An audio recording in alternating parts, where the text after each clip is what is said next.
अस्सलाम वालेकुम, this is ODA foxtrot from defence outpost. तो JF-17 थंडर फॉर बांग्लादेश, ये जो एक डिमांड है वो बांग्लादेश के अंदर बहुत ज़्यादा पॉपुलर हो रही है और इसी से रिलेटेड एक बहुत ही इंपॉर्टेंट डेवलपमेंट हुई है। इस पर आज हम लोग बात करेंगे, लेकिन वीडियो में आगे बढ़ने से पहले अगर आप लोगों ने अभी तक चैनल को सब्सक्राइब नहीं किया, please make sure to like this video and do subscribe to the channel. अब क्योंकि रिसेंटली बांग्लादेश जो है वो इंडिया के इन्फ्लुएंस से निकला है, तो इंडिया और बांग्लादेश के दरमियान, इन दोनों कंट्रीज के दरमियान जो हॉस्टिलिटीज हैं वो बहुत ज़्यादा बढ़ गई हैं और इंडिया किसी न किसी तरह यहाँ पर इस रीजन के अंदर बांग्लादेश के ऊपर पर्टिकुलरली एक अपर हैंड चाहता है। तो यहाँ पर बांग्लादेश के लिए थोड़ी बहुत डिफिकल्टीज हैं। क्योंकि उनकी मिलिट्री जो है वो इस तरह की डायनेमिक्स के लिए रेडी नहीं थी, लेकिन अब जबकि उनको ये चीजें फेस करनी पड़ रही हैं तो उनकी मिलिट्री को उस हिसाब से अभी प्रिपेयर करना पड़ रहा है। कुछ इसमें बाकी कंट्रीज हेल्प कर रही हैं, कुछ जो है वो इसके अंदर पाकिस्तान हेल्प कर रहा है, लेकिन जो एक मेन पॉइंट ऑफ कंसर्न है या फिर एक कंसर्न होना चाहिए बांग्लादेश के लिए, वो है इनकी एयरफोर्स। बांग्लादेश एयरफोर्स में इस टाइम के ऊपर कोई इतने केपेबल फाइटर एयरक्राफ्ट्स नहीं है। इवन दो इनके जो पायलट्स हैं वो काफी ज्यादा अच्छे तरीके से ट्रेन किए जाते हैं, लेकिन इक्विपमेंट के लिहाज से बांग्लादेश ने पिछले 20-25 सालों में अपनी एयरफोर्स के ऊपर कुछ खास तवज्जो नहीं दी, जिसको अब बहुत ही ज्यादा रैपिडली चेंज करने की जरूरत है। और इसका सीधा सीधा मतलब ये है कि बांग्लादेश को अब एक नया फाइटर प्लेटफॉर्म अक्वायर करने की जरूरत है। इसी कॉन्टेक्स्ट के अंदर बांग्लादेश के एक जो टॉप डिफेंस एक्सपर्ट है, या फिर उनको आप रिसर्चर भी कह सकते हैं, जिनके बांग्लादेशी मिलिट्री के साथ काफी लिंक्स हैं या फिर वो उनके साथ काफी एंगेज रहते हैं, उन्होंने ऑन लाइव टीवी इस चीज के ऊपर स्ट्रेस दिया है कि बांग्लादेश को पाकिस्तान से JF-17 थंडर के तकरीबन 3 स्क्वाड्रंस को अक्वायर करना चाहिए। साथ ही साथ उन्होंने स्पेशली इस चीज को भी हाईलाइट किया कि किस तरह पाकिस्तान जो है वो एक बहुत ही रिलायबल पार्टनर है बांग्लादेश का, और अगर इस पूरे प्रोसेस को टाइमली इनिशिएट किया जाए तो बांग्लादेश को, जहां पर उनकी air to air capability lack करती है, वो जो गैप है कैपेबिलिटी के अंदर, वो बहुत जल्दी फिलअप हो सकता है। 3 स्क्वाड्रंस की अगर बात करें, जो कि उन्होंने अपनी इस टॉक के अंदर उनको मेंशन भी किया, तो ये तकरीबन 55 टू 60 के करीब एयरक्राफ्ट बनते हैं, और ये बांग्लादेश के एरिया के हिसाब से या उनकी एयर स्पेस की लेंथ के हिसाब से ये एक सफिशिएंट नंबर है, और बांग्लादेश इनको अक्वायर करके एक काफी प्रोमिनेंट डेटरेंस जो है कायम कर सकता है। लेकिन यहाँ पर जो सबसे मेन क्वेश्चन है वो ये है कि बांग्लादेश JF-17 को क्यों अक्वायर करेगा, या फिर इनको ये अक्वायर क्यों करने चाहिए। क्योंकि हम सबको पता है रिसेंट टाइम्स के अंदर जैसे ही नई गवर्नमेंट आई है, श्योरली ये चीज देखने को मिली है कि उनके वेस्ट के साथ जो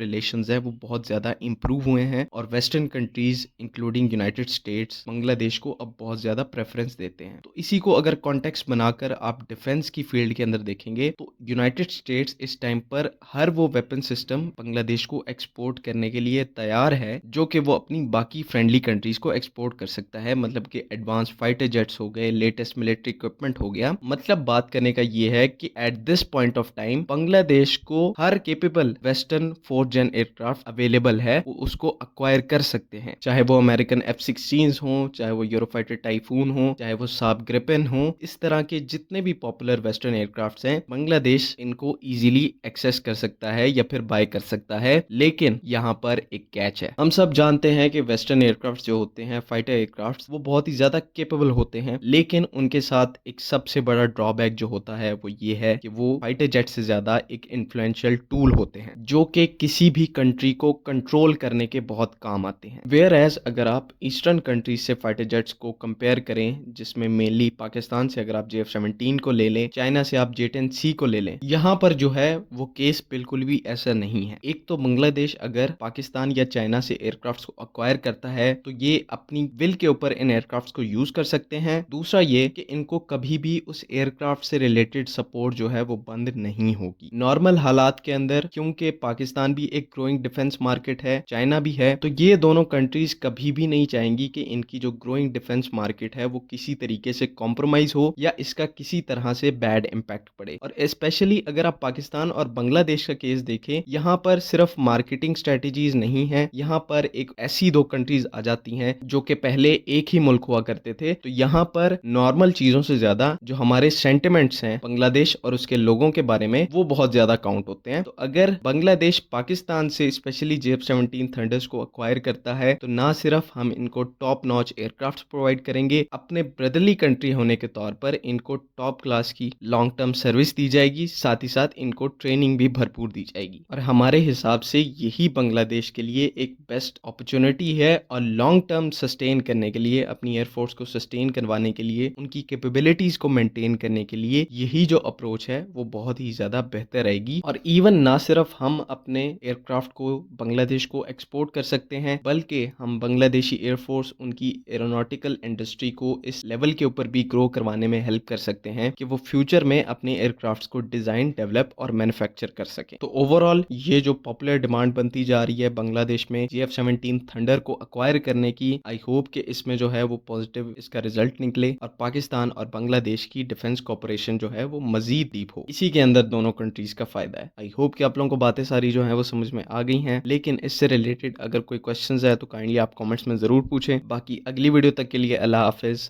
पाकिस्तान जिंदाबाद।